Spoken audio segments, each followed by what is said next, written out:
everyone, and welcome back to the Pokemon Regional Championships here in Vancouver as we have round 8 coming up next, getting closer and closer to the end of our day here. I'm Sierra Dawn, joined here by Adam Doricott. I mean, at this point, too, players are being able to secure their spot going into this day 2, getting really close to it, and it's just a couple more rounds left. Yeah, only round 8, round 9, and then we'll be wrapped up for the day, getting ready for day 2. Because you also spell things correctly here. I don't know what to tell you. I do not know what to tell you, but this is the time. This has thrown me for a loop this whole trip. There's a Commonwealth fight over on the caster desk here. Yeah, the Commonwealth like to fight. We have a whole mini Olympics about it, right? Like we were like, the Olympics are cool. We're gonna have our own. Hey, why not, right? But we got our teams up on the stage here, and we were talking about Zackary with a little bit of unusual teams. Specifically, I'm looking at the Sylveon. So the Serial Edge was something that we've gotten to see kind of make more and more of an appearance as events go on.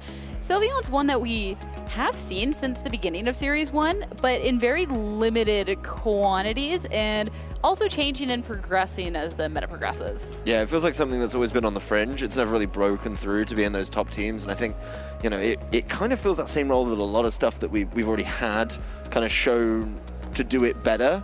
So it feels like a little bit of an awkward pick sometimes, right? Like, yes, you have, you know, a different ability and you can play it a little bit differently. Like, the Pixelate obviously changes those damage numbers a little bit. I know that a lot of people are looking to play it with the Psych Up as well, when that's an option. So it feels very unique, but it feels like, you know, the kind of standard just do big damage with Hyper Voice, that role is definitely overshadowed by some of the other Pokemon in the format.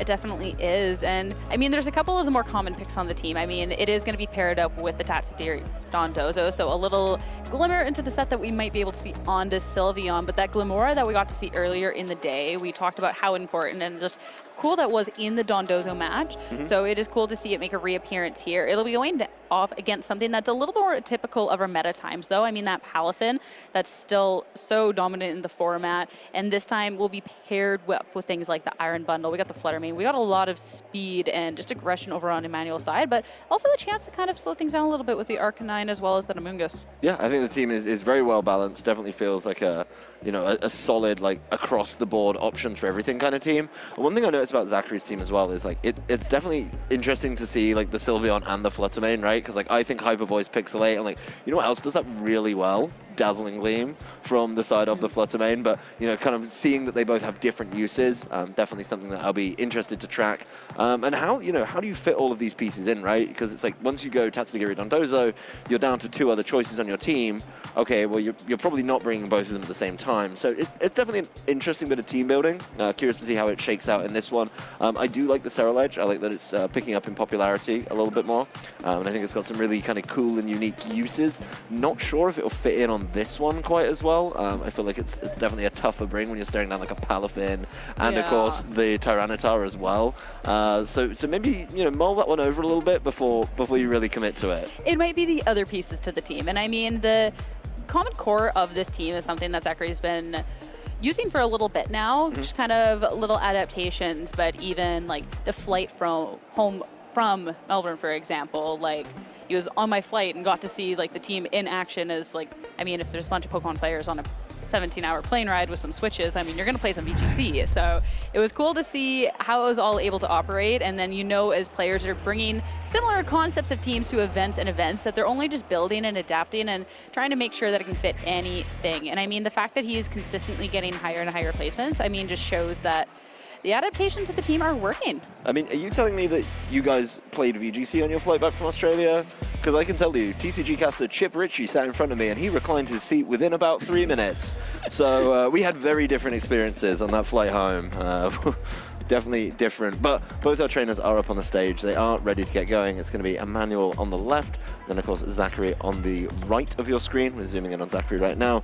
Definitely looking laser focused, ready for this one. Kind of throwing it back to some older teams with the Heatran and the Bronzong. Not something we'll be seeing in this event, but definitely something we can think back to and maybe think, when did he like to play the most? I'm really excited to see with these two trainers. I mean, this is a 6-1 record where this is going to be your win in. You can get your win here and secure your spot in day 2.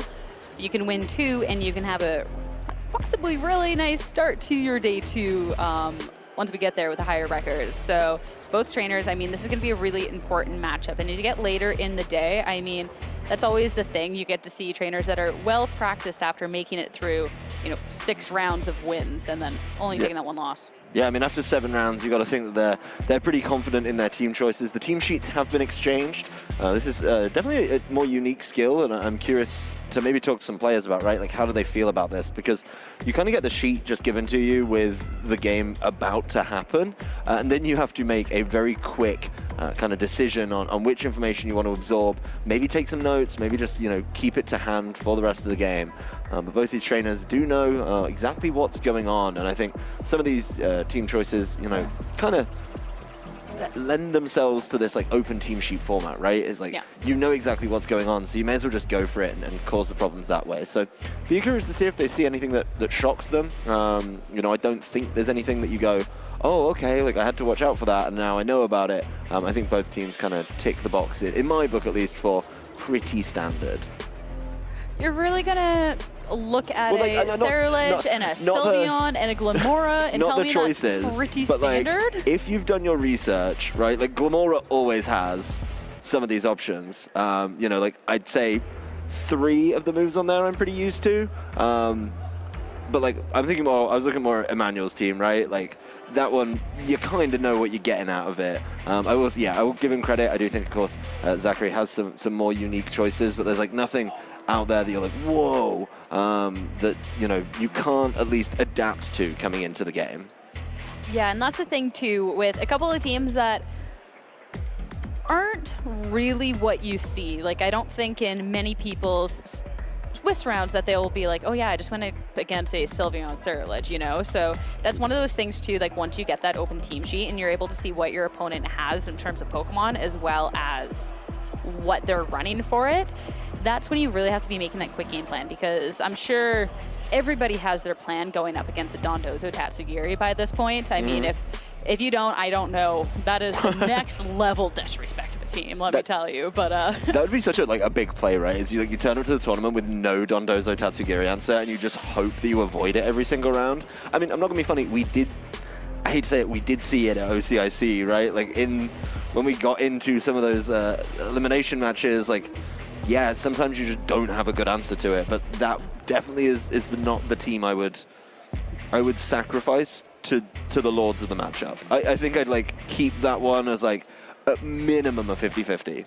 Yeah, it's more so I'm going to make sure my Dondozo Tatsugiri matchup's good, and maybe I won't look at my Sylveon matchup because I'm assuming that I won't hit it unless, I go up against Zackary Thornberg in a regional, in which case, the Sylveon's always there. Yeah, I think that's something that you try and avoid if you've got a bad Sylveon matchup. But speaking of matchups here, I mean, I really do think this is, very kind of level from both trainers. I don't think anyone has a crazy advantage here. I love the balance that, a team like Emmanuel's brings and the way he's going to be able to play around it. But we're getting into the game. We're seeing the leads, and we are going to be taking a look at the Iron Bundle and the Palafin. I'm also learning a little bit of French here. I guess that's Iron Bundle's French name. And then, of course, the Tatsugiri and the Glamora on the other side. The double water start here. That's one that's really interesting because sometimes, we were talking about I need a water type. Which water type is it going to be? But over for Emmanuel, opting to run to both. I mean, of course, Iron Bundle can be a little bit more than just a water Pokemon, being able to control that speed, so that's definitely something that could be nice. But going into this turn, Palafin gonna let Iron Bundle be the only water Pokemon on that side as the Amoonguss to make an appearance instead. Iron Bundle to stay nice and safe. Nice way to scope out what is gonna be done over on Zackary's end, but the Tatsugiri also wanting to make sure nothing too bad is going to happen. It's just going to be the Glamora, and that will be the Mortal Spin. Yeah, Mortal Spin into the Protect of the Iron Bundle, so nothing super big happening in this turn. The Amoonguss taking, I believe that's 9 damage there. It's a big damage. I think it might be able to get past it by Regenerator, but I'm not sure. I'm not sure if 9 is within the realm of Regenerator recovery. But yeah, this is really a lot of pivoting around the whole board for the side of, Zackary, right? He's now the one starting to pivot after the pivots came through. So let's see how this one goes. That's a great switch. Yeah, the Sarah Ledge, something that maybe looks a little weird into this matchup, is going to take that freeze dry so well. And Power Gem in retaliation into the Iron Bundle is going to be taking that KO. Now, Spore from Amoonguss. I mean, Amoonguss not the fastest whatsoever, but the Spore, that will put Glamora to sleep and at least a way to slow down Zackary's end a little bit. Yeah, but the big thing here is the Scarlet is on the board, and the Scarlet will be feasting on that Amoonguss when given the option. That means that really Emmanuel is forced to bring in this Palafin right now, because that can then shut down the Scarlet, right? Palafin has transformed into the hero form, is of course at full health, and is in a great position to just start dealing damage, right? Get that damage down, start taking knockouts, and kind of sweep through the game, especially with that Glamora shutdown right now. You can focus on the Scarlet for a turn, maybe two, and see if you know, you can kind of just buy some time that way. So definitely taking his time on this one. It's been a bit of pivoting from both trainers, but the early advantage, I think, you know, numerically has gone over to Zackary, but I think that's going to get changed in the next turn or two.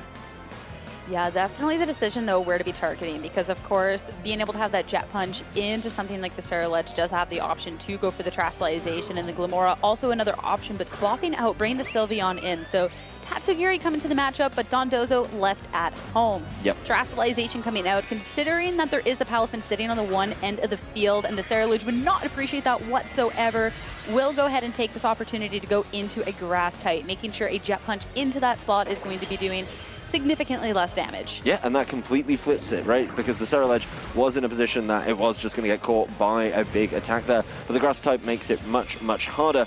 Does still get to use Bitter Blade as well, which is going to do a huge amount of damage to this Amoonguss and heal the Scarlet right back up. So it's in a great position to go through and kind of try and sweep through a couple of turns of this game. Now it's safe from the threat of that Palafin, and of course, safe from the threat of Spore from the Amoonguss. And that'll be a Pollen Puff to make sure the Palafin is at full, but it already is with the targeting into the Amoonguss instead. So really a nice turn, and that Sylveon coming out, I mean, it definitely also took the Jet Punch really well from the Palafin. So regardless, the Scarlet is just looking in a really nice spot considering the two Pokemon it's facing down. The Grass Terra type is so strong. Yeah, I mean, it's still doing great damage to that Amoonguss, right? Forcing the Amoonguss down to its berry. Of course, healing up as well with the Bitter Blade, so that's just going to help it even more, right? Like, you look at Palafin, it needs help from the Amoonguss to heal itself up, and I think we're kind of in a renaissance of those healing moves, right? Like, keeping Pokemon healthy, you know, just seems really, really powerful right now. So the Scarlet has nothing threatening it on that side of the field. Like, yeah, Pollen Puff will do some damage, but that's not the big damage that you need. And Zackary definitely getting himself in a great position on the board right now. And it's going to be protects from both ends, the Sylveon as well as the Amoonguss, to make sure that they can make through this next turn. The Palafin this time around just looking to see what damage can be done into the Scarlet. Not a very effective hit, but considering the power of this hero form Palafin, will still be able to do a bunch back. But now the Terra Blast, it's not hitting into the Amoonguss, that will be the Palafin, bringing it real low, but not enough to be picking up this KO. Yeah, not going to be able to get there with the knockout, so that may be kind of setting Zackary back a little bit. I think he was expecting to get more damage down with that, you know, focused on dealing with the Palafin in that turn, but the Terra Blast just not there, just not quite able to get it. And we can see that, you know, he's hovering Terastallization on the side of Emmanuel, definitely worried about that, but this turn could be big. Depending on how the targeting goes, then you can really kind of swing the game, and I think you need to get a lot of value out of this Palafin. The Glamora coming back in is asleep from earlier as well, but, you know, it's all about the Palafin right now. It really is, and the Amoonguss going to be swapping out, so that'll be the Fluttermane coming back out and regenerate, of course, when the Amoonguss is able to come back in. The Palafin just going for a protect, and that's going to make sure it's nice and safe from this Shadow Sneak parity move, not wanting to be taken out quite yet. Well, there's something the Scarlet can do, and that'll be the only thing happening this turn. Yeah, just switching around, no damage getting put down, but there's the Scarlet, of course, applying the pressure with the Shadow Sneak, being able to do that extra bit of damage needed to stop the Palafin from getting some of those early attacks down and dealing the damage that it's going to be relying on. I think this is all about positioning for both of these trainers. They want to set up like a nice, clear win condition for themselves, but you do have to be careful, of course. If you attack into this Glamora and then you activate the Toxic Debris, put down those Toxic Spikes, that Palafin, when it comes back in, will get poisoned and then cause problems. So you've got to be careful about how you knock out the Glamora.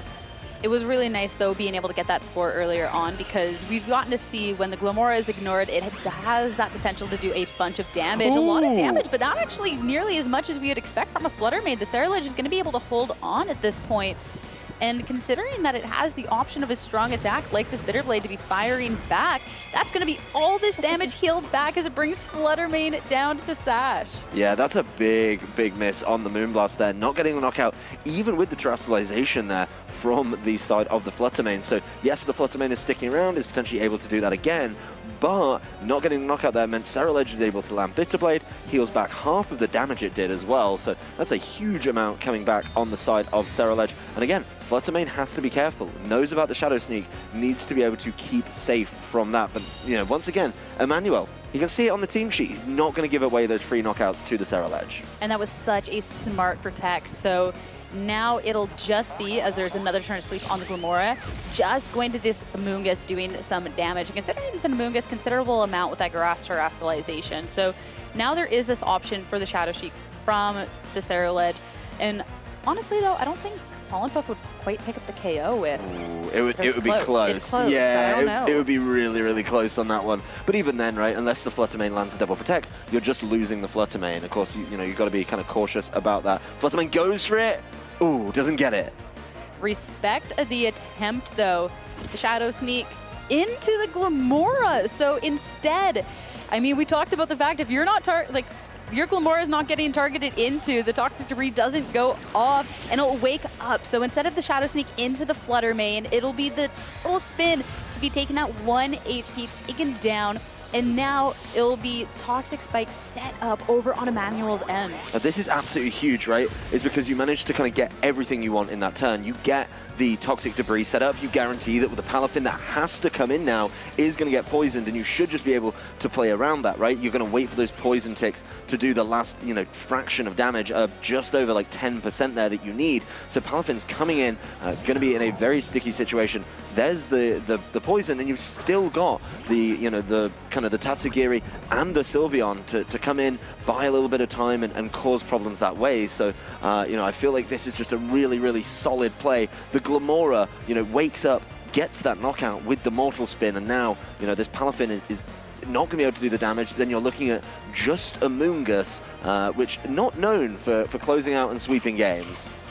It's not, but look at this. It'll be the hit into the Glamora. Super effective hit, but not doing nearly as much thanks to the very attached to it, the Paso Berry. So another Spike set up, though at this point, not going to be too impactful. The Tatsugiri, instead of the poison taking care of the Palafin, it's going to do the job itself with that Draco Meteor.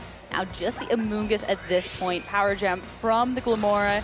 It's a considerable amount of damage. And the Pollen Puff, and there's no target at this point. Yeah, I think the play that was kind of being avoided there was making sure that the Amoonguss didn't get to Pollen Puff into the side of the Palafin, right? So like, the poison is the win con, right? The poison will take it out, but very, very smart play there to be able to avoid that, right? Yeah. To say like, okay, well, I'm not going to let you Pollen Puff. I'm not going to let you get a step further away. So I'm just going to make sure I knock out the side of this Palafin. So yes, it could have been done a little bit slower, but Zackary observing and understanding how this game could have played out if those Pollen Puffs started stacking up. And I just think that's very wise heads-up play there.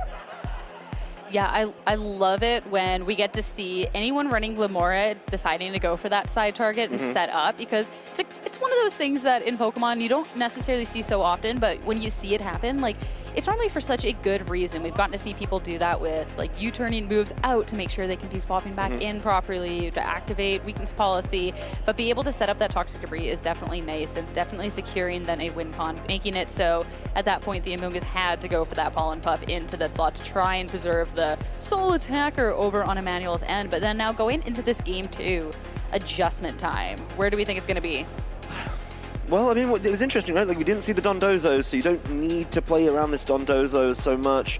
You know, it kind of played a little bit differently. I think, so, you know, a little more pressure on the Scarlet for me. It seemed to do really well. And, like, okay, the Palafin applied pressure to Scarlet until it became a grass type. And after that, we kind of let it get a little bit out of hand. And, you know, the pressure applied with Shadow Sneak was so great. I think being able to, you know, stop the Cereledge from just terastallizing and completely shutting down your team would make a lot of sense from Emmanuel's side, right? Like, he needs to make sure that Cereledge can't just lock you out the game. That the pin was there so many times with the Shadow Sneak. That, for me, was the big problem in game number 1. I mean, it even had time to side Shadow Sneak. That just shows they had way too much time on the field.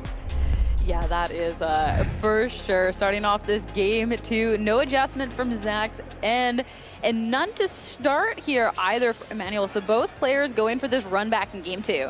I mean, the Palafin and the Iron Bundle swap sides. That's an adjustment. You are technically correct, but we'll see a different sort of adjustment. One that, you know, is a little bit more significant to talk about with the 4th and final Pokemon being brought in. So we're not going to see the Fluttermane this time around, but the Tyranitar, and that is definitely a way that can deal with something like that Cereledge, considering that Flying Terra type and Terra Blast is a very popular set. Yeah, and I think being able to, you know, answer either form of the Cereledge is absolutely huge, right? So being able to shut it down if it's a grass type, then you get Terra and Terra Blast, or if it stays without the terastallization, just take it down with Rock Slides, Crunches, and all the other good stuff. Both players opting for a Protect to start things off, but the Palafin swapping out to bring the Amoonguss in instead. The Tatsugiri unable to hit anything as the Draco Meteor will hit into protected Iron Bundle. So now Emmanuel has the Hero Form Palafin in the back, has an Amoonguss on the field, and wasted that turn of technically Spiky Shield, not Protect, on the Glimmora. Yeah, didn't get any value out of the Spiky Shield. Nice to see it back after such a long absence from the game, but not getting the value that you may have been expecting on that one. So Tyranitar will switch in. We're just going to keep the board moving. He's going to kind of show that he's bought it and maybe try and force Zackary's hands a little bit in this one. The Freeze Dry coming through. Yeah, Tatsugiri is not going to love that. Yeah, not whatsoever. And what's really nice about the swap, too, over on Emmanuel's end is that Tatsugiri, it has Sash, but that is going to be then KO'd at the end of the turn. A taunt into that Tyranitar slot, though, not going to matter whatsoever. So you're not shutting anything down. Yeah, the Tyranitar, though, getting poisoned by the Mortal Spin along with the side of the Iron Bundle. Both of them poisoned, unable to you know, sit on the field for too long. I like what you said, though. The Tatsugiri being able to get caught by the Sandstorm just makes a lot of sense. It's definitely like a very heads-up play, being able to kind of plan through the rest of this turn. So, yeah, these poisons are going to start adding up. That's really, really big for the side of Zackary, I think. You know, it softens up a lot of Pokemon for much, much easier knockouts. So definitely something to think about. But right now, I mean, he switched around a lot on the side of Emmanuel, but he doesn't really have like a huge foothold. He's got the Pokemon advantage, but I don't even think like losing the Tatsugiri is the worst thing for Zackary. I think that's kind of almost exactly what he wanted. Yeah, Tatsugiri, I mean, it wasn't the strong point of the first game. I mean, it was able to take that final KO, so we didn't see any Pollen Puff, Palafin survival shenanigans at this point. But beyond that, it was all about the other Pokemon, and this Cereledge in particular, over on Zach's end. So it'll be the Sylveon coming in place of that Cereledge. And that Sylveon, I mean, we talked about it quite a lot, considering it has like this really strong spread attack in something like this Hyper Voice. So something that we could see starting to deal some damage. Yeah, I mean, it's all about the spread attacks, right? You hit them with Mortal Spin, you poison them both, assuming they're not the Amoonguss, and then you're able to just clean up with the Hyper Voice to follow up. So if there's another Mortal Spin here, it could definitely be interesting, but Glimmora just going for the Earth Power. That is a pretty decent little chunk of damage to start adding up, but look what we got out of the Tyranitar. It's going to be the Rock Slide. So connecting with the Glimmora will set up the Toxic Debris, so at this point, the Pokemon in the back is already poisoned, and the Palafin's already swapped in. Hyper Voice doing some damage. There's going to be not a flinch over on the Sylveon on the other end from that rock side. Oh, look how well that Tyranitar is set up, though, right? Like, the Tyranitar is probably taking more damage from the poison between turns than it is some of these attacks. The Earth Power essentially becomes chip damage when you're facing down the Assault Vest and the boost from the sand as well. So Tyranitar in a really good position, but Palafin definitely punished a little bit for that switch in, right? Like, I'm not saying it's as bad as it could have been. It's not poisoned, so that's a big win for the Palafin, but it is definitely going to be suffering a little bit here, as it is just taking a lot of damage. It's also getting residual damage from the sand every single turn. So we'll need the assistance of the Amoonguss and its Pollen Puff. Yeah, that's the thing about setting the sand on your own side is, sure, it's going to be really nice for the Tyranitar, but for the other Pokemon on your team, it could be a little bit of a detriment unless, of course, you have the Garchomp, Sandveil, all that stuff. Going into this turn, the Sylveon just looking to protect to make sure it can't get targeted into this time around. The Jet Punch, though, is going to be targeting into the Glimmora with the Soberry. A super effective hit, but it is going to be hanging on. That'll be another layer of toxic debris going down. And now it'll be the Tyranitar. Actually, no, first, the Mortal Spin. We'll get there. We got a little thing called Speed Tears. We're going to make sure that this Palafin can get nice and poisoned before the Tyranitar goes. Yeah, making sure that you're getting that kind of residual damage, that little bit of tick every single turn that will just start weakening things and force you. You know, you have to use Pollen Puff way more because you're getting more residual damage every single turn. So that is going to be quite nasty. But the Glimmora has done its job. If the fourth Pokemon wasn't an Amoonguss, that would be feeling really good, right? Because you'd be able to get it toxic poisoned on the way in. I actually haven't seen that yet for any of our players. Like, I haven't seen them successfully use toxic debris to get toxic poison set up. But you know, that's for later. We'll get there in the course of these regionals. Tyranitar finally free of the taunt. Not that it matters. It's an Assault Burst version. But you know, just good to know kind of how far through this game we're going. And for the final Pokemon, it is going to be the Cerulege. So Curry down to just 2 left, going up against the 4 Pokemon on Emmanuel's end. 3 out of the 4 Poison, Tyranitar, Palafin. Definitely getting lower and lower on the health bar. So you are essentially on a timer at this point. Sure, you only have 2 more Pokemon to be going through, but we already got to see in Game 1 that Cerulege, just how problematic that it could be, especially with that Grass Paratype facing down against the Palafin. So this is where there's going to need to be a decision on Zackary's end, and we can see the decision from Emmanuel's. Instead of the Terrestrialization Flying type onto the Tyranitar, it's going to be all steam ahead with this Elephant, but it will be the Terrestrialization in return. Yeah, I mean, I think seeing the Terrestrialization come through on the Cerulege actually swings things so much in the favor of Zackary Thornberg, right? Like being able to immediately say, okay, if the Terrestrialization isn't on your Tyranitar, you have nothing that can hit me right now for really good, super effective damage. So can, of course, play around that. Huge Jet Punch, though, easily getting that knockout with the assistance of the Terrestrialization, which he was missing in that last game. So now it's going to be this 4v1 situation, though. A quick KO onto a very damaged Tyranitar is going to make sure that it's not going to be a problem whatsoever. So even if it was going to be a Terrestrialization onto the Tyranitar, recognizing that that could have been problematic, so I'll Terrestrialize, make sure the Tyranitar is dealt with, and deal with Palafin in all due time, as this poison is kind of making it deal with itself. Yeah, this is actually one thing that's very different to game number 1, though, for Emmanuel's side. He still has access to that Iron Bundle. Now, the Iron Bundle is going to be able to, of course, land much better attacks onto this Grass Cerulege, but it's such an obvious Pokemon that, you know, has to deal with it. You know, it's going to be able to wrap this one up. It is, of course, 3-1, though, so I think unless this Cerulege can protect a whole bunch and let the Poison do the work, I got a feeling it'll be absolutely fine. At this point, too, the Freeze Dry into the Cerulege. Just a good amount of damage, and the Palafin will be able to follow up with the Wave Crash. Yeah. So just doing as much damage as it can, even with a not very effective hit, is going to be enough. The Cerulege could not this time around, and it will be Emmanuel taking a clean game 2 to bring us into a game 3. Yeah, I think that was it was the right play, right? It's like you had to beat the Tyranitar that turn, but I don't know. I'm sort of wondering on that one, like, okay, you got the last Pokemon left, you definitely struggle a little bit to get out of it. So game 3 coming up, I think the Tyranitar is the perfect adaptation, and I think you have to stick with it. Yeah, especially too that turn where it was the Tatsugiri taking a bunch of damage. The Tatsugiri targeted into a protected Pokemon. All of a sudden, the next turn it was heavily damaged, and the Sand was able to finish taking that KO. So the Tatsugiri not getting what it needed in that position, and just some smart protects coming out from players to make sure that Emmanuel in that situation could make sure that his Pokemon was nice and safe, and any targeting was not going to be effective. So I'm intrigued with this game 3 now. Obviously the Tyranitar, big adjustment, but Zackary now knows about that adjustment. Yeah, he knows that it's coming, and he knows he needs to play around it a little bit differently. So certainly some options. I'm not sold on this Tatsugiri on its own. I don't think it's done enough in either of the games, even the game he won, to really justify the inclusion there. And you know, it feels like there's certainly better options maybe for that slot. So something we have to consider. You know, one thing Zackary's team kind of got slowly whittled away, right? Like he just lost a Pokemon here, lost a Pokemon there, and never felt like he had like a clear foothold in the game. Like he made the right play at the end, right? He made the Cerulege forced to be to be dealt with.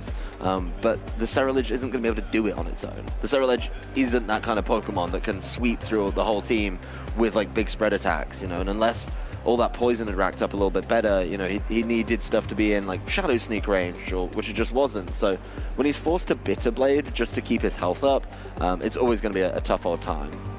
I mean, the two adjustments that he could be bringing instead of that Tatsugiri, you can bring the Dondozo by yourself, which feels a little odd sometimes, yeah. Or there is this Flutter Mane. That would be some strong aggressive damage coming out, but also, as with every Pokemon over on Zax, and a little bit of a different look. I mean, it could be fun to see something like an Icy Wind from the Flutter Mane to maybe do anything, but all the speculation is for nothing because it will be that Tatsugiri. Same leads the trainers have been going with the first 2 games. We'll see it again here. Yep, I think that's a very kind of obvious play, but like, for me, you know, Emmanuel has the option, right, to just kind of do exactly the same play he did last time, which is just freeze dry and switch into the sand.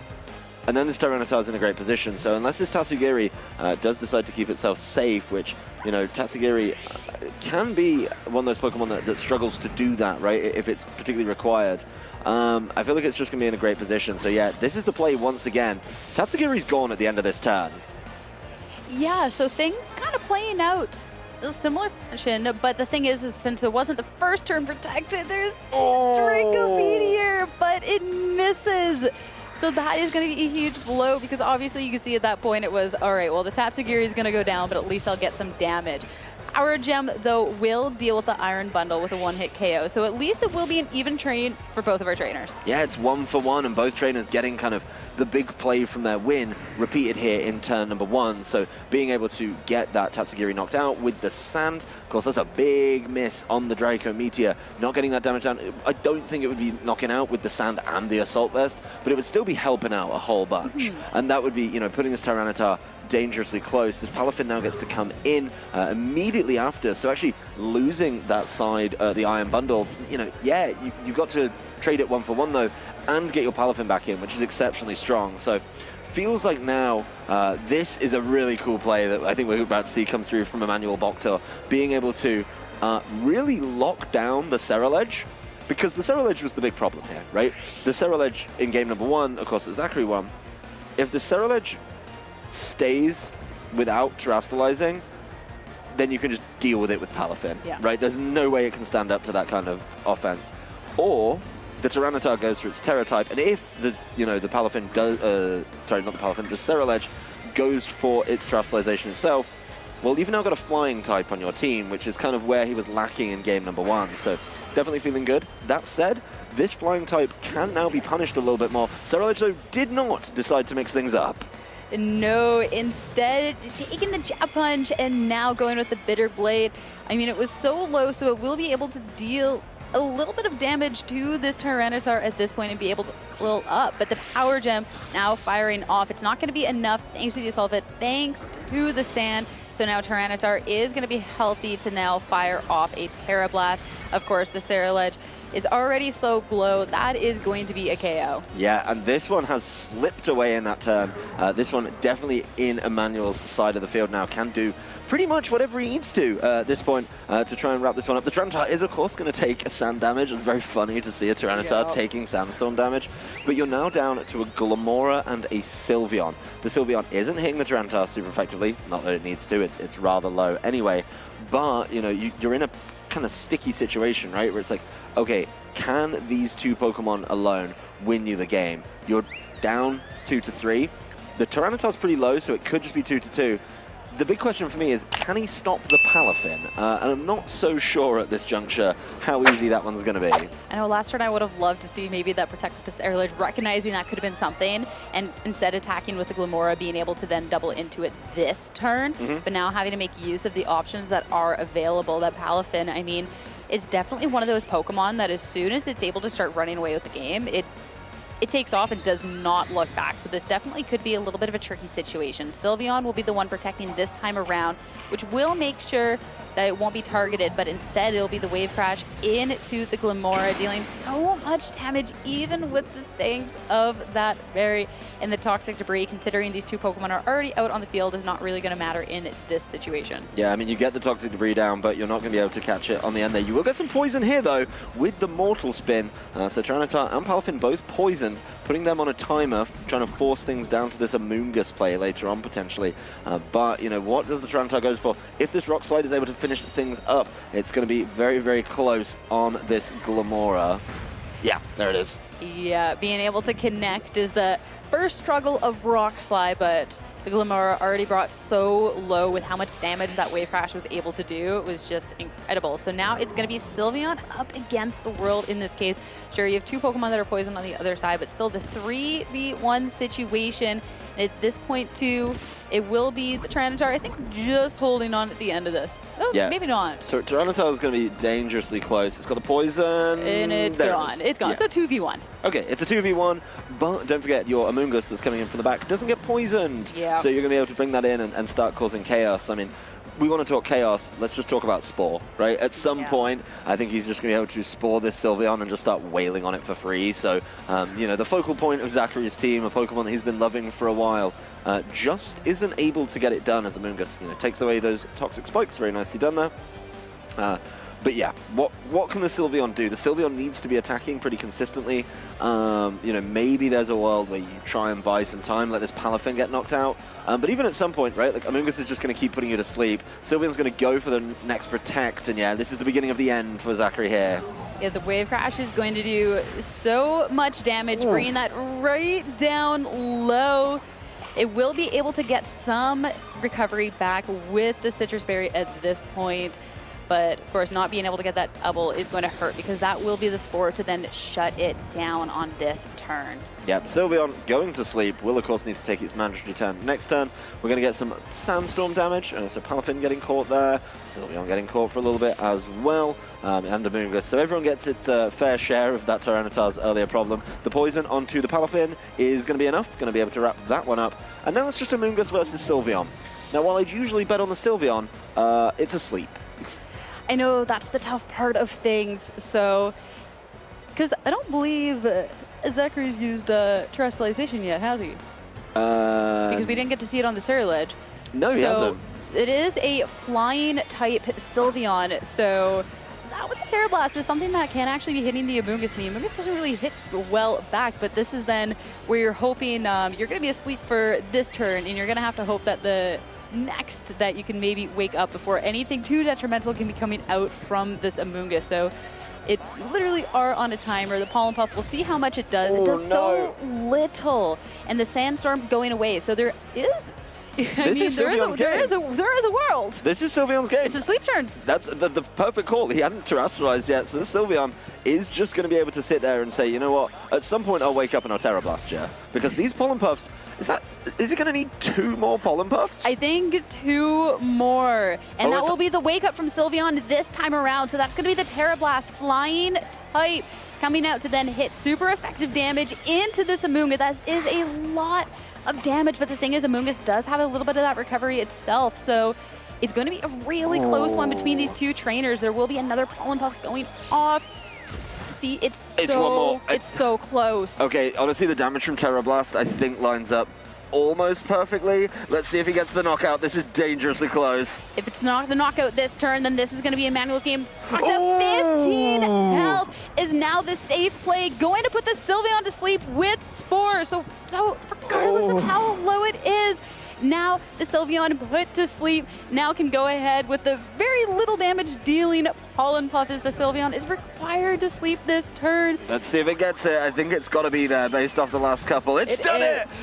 The Amoonguss, that good Sylveon, is going to go down, and Emmanuel Boctor 2-1 victory to secure a spot in day 2. Yeah, I mean, the bar went down on that first Terra Blast. I wasn't quite sure on the exact numbers. As soon as that Citrus Berry, it looked like enough, and Emmanuel banking on that one, being able to say, you know what, after the Citrus Berry, I can take another Terra Blast. And you know what I'm going to do after that? I'm just going to pop you to sleep and guarantee my follow-up Pollen Puff. What an insane way to end that set where both of them coming down so close, but perfect play. I think both trainers opened up to their outs, and well, the Amoonguss, you know, initially before the terrestrialization, I was like, oh, Amoonguss has this, right? Like, you just pull and puff a little bit more.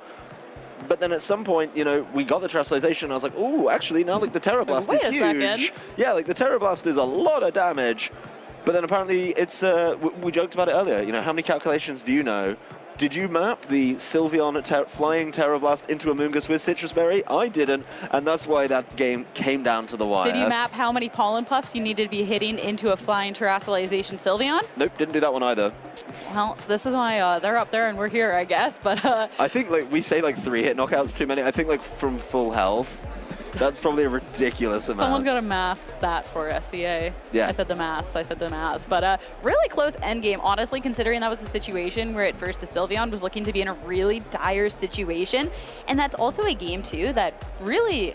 I mean, a lot when you're playing against something that has a spore or something, things can come down to the sleep turns. And if the Sylveon was able to, the first time it was spored, wake up after one turn, I mean, that's something that could have been locked up. That was really close considering the situation that was in before. I mean, like, nah, the Sylveon's done for. Yeah, I mean, it flip-flopped so quickly at the end there, right? It was like, Sylveon's done, Sylveon's winning, oh no. Like the terrestrialization, literally the terrestrialization that changed everything, because at that point, too, because we hadn't seen it on the Cerulege, sure, that was the thing that was to the detriment of the Cerulege, potentially. I mean, still, if there was that Protect and the hit from Glamora, it could have, I don't know, because it comes down to such weird things, but since that was saved for the end, got to the situation, the Sylveon was almost able to get Zackary into the day 2. Yeah, I really liked the kind of pin that we put down with the Palafin and the flying Tyranitar as well. Like, the double target in that turn is like, okay, like, that's getting knocked out, guaranteed. There's no way out of this one. Have fun. Like, that was definitely, like, the Cerulege is the focal point of the team, I think. Big thing for me is, like, the Tatsugiri, once again, underwhelmed. I was a little bit concerned about seeing that turn 1, and I think we got the run back of, like, exactly what I expected to happen to it. The thing is, though, the Tatsugiri, sure, we're like, oh, we just saw the run back, and the Tatsugiri is underwhelming. It missed the Draco Meteor. Yep. And that was damage that if that was on the Tyranitar, I agree. It actually would have been enough that when it was that weird Cerulege, like, terrestrialize, nah, there's going to be that pin slot, that would have been enough that with the Glamora, with that Cerulege targeting into the Tyranitar, it wouldn't have had that opportunity for the Terra Blast. So things like that too. Sure, the Tatsugiri was underwhelming, but honestly, if the Tatsugiri just hit that move, if it just hit that, that could have been, you know, the star of that moment. Well, actually, I have to give a shout out on this one. The last time we were in this venue, or I was in this venue at least, was this is the anniversary, I guess, of Joe Brown teaching me maths. Draco Meteor is 50% accurate. This was the place where Joe convinced me that moves either hit or they don't. So, yeah, shout out to Joe. And I guess, you know, that one, on the coin flip, Zackary lost out on that one. It's 50-50. You hit it or you don't. Yeah, exactly. Oh, goodness. Well, at this point, now that we have a couple more players going into day 2, it's time to head over to the lounge with Gabby to talk to Emmanuel. Thank you so much, Sierra. I'm here with Emmanuel, who I believe just punched your ticket into day 2 tomorrow. Yes, so let me be the first person to say congratulations. Appreciate it. Second of all, do you need a deep breath? Because that end game was something spectacular to watch play out. Yeah, I kind of was realizing closer to the end as the moves were going on and Zach was talking to me that I had messed up, and he had kind of thought that I was going to do smarter decisions than I really did. And I kind of bit him, but I'll take it. I mean, where there is a spore, there is certainly a way. Absolutely. And honestly, I mean, admittedly, I was sort of watching both sides play out and I was taking notes. I wasn't paying too much attention towards the end, but it really felt like even though, you know, yeah, the Amoonguss was dealing like 2 damage, and yeah, had there been a critical hit, you know, maybe things would be different, but it really did feel like you identified the correct Pokemon at least to be standing there. Like, were you thinking sort of through that game plan, or were you just sort of hoping, you know, Amoonguss is bulky, maybe it'll work out? Yeah, I kind of realized that I wasn't going to really do anything with my Arcanine, given that he has the ability that's going to eat up my fire damage, even when he tears, so that was really a no-go. I tried out Flutter Mane game 1, and he destroyed me that one, so didn't really want to try that again. I really thought maybe I could get him on a Parasong endgame, but it feels like he's too bulky. He's not going to let me take KOs, especially seeing Flutter Mane. Yeah. Zach is well aware that Parasong is what I want to do, and he wouldn't let me have it. Yeah, I mean, Pair Song is also very difficult to play, like, in general, so that was a great recognition. I have no trap as well, so, so I really just hope I take 2 knockouts and just Pair Song. Like, has that happened to you yet today? Yeah, that's won me 2 matches. I've been very happy with it. Honestly, 2 matches, we take those. Yeah, that's worth it at that absolutely. point. What else has sort of stood out for you for your tournament run today in terms of maybe a Pokemon, maybe a strategy that's worked out well? So my team has a lot of Dozo counter. I have the Iron Bundle and the Haze, so I was going to bring Dozo to this tournament. So I was like, if I'm going to bring a non-Dozo team, I need to be able to beat Dozo teams so I don't kick myself later. And I didn't run to a single Dozo team until Zach. Wow. And Zach wouldn't bring it against me because I have a good matchup against Dozo. So yeah, it wasn't a smart choice to bring it. Nice. And I mean, you're locked into day 2.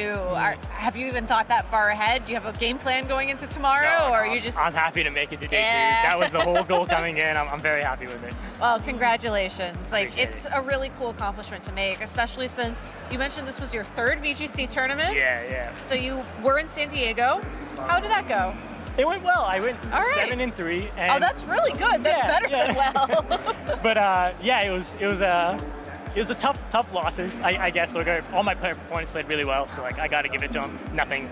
There was no like crit random stuff. If anything, I got lucky during the San Diego run, so I'll take the 7-3. Yeah. And then before that, it was a tournament in Dallas. Dallas. That's what I thought you said. 2 years back, I tried out Dallas. I guess pre-COVID. And yeah, it was fun. I really enjoyed it, but kind of moved on to other things. And kind of when Scarlet and Violet came out, I was excited to come back into it. Yeah, I was gonna say, was that just the draw coming back in? Like, you just saw, a trailer. It was like, yeah, I want to play these games. I think I like the competitives. I like Dynamax competitively, and like I was kind of watching Worlds and saw like I thought it was really fun stuff, and I was like, okay, I want to get back into this. I had a good time in Dallas. I want to come out again. Nice. Well, I do want to ask real quick, do you have any shout outs you want to give at home, maybe to friends, family, any fans in the audience? I mean, shout out to Zach, honestly. Like, I feel like he was coaching me through that whole set on internal. Like, I don't think he meant to, but I feel like he's really giving me a hand there. Yeah, just shout out to everyone who's coming out here. I feel like I'm meeting awesome people every single round, so yeah, I'm really happy about it. Nice. I mean, that's the important thing for these events. Come, have fun, make friends, and punch your ticket into day 2 and have a good time tomorrow, hopefully. Absolutely. All right. Well, thank you so much, Emmanuel, for talking to us. We're going to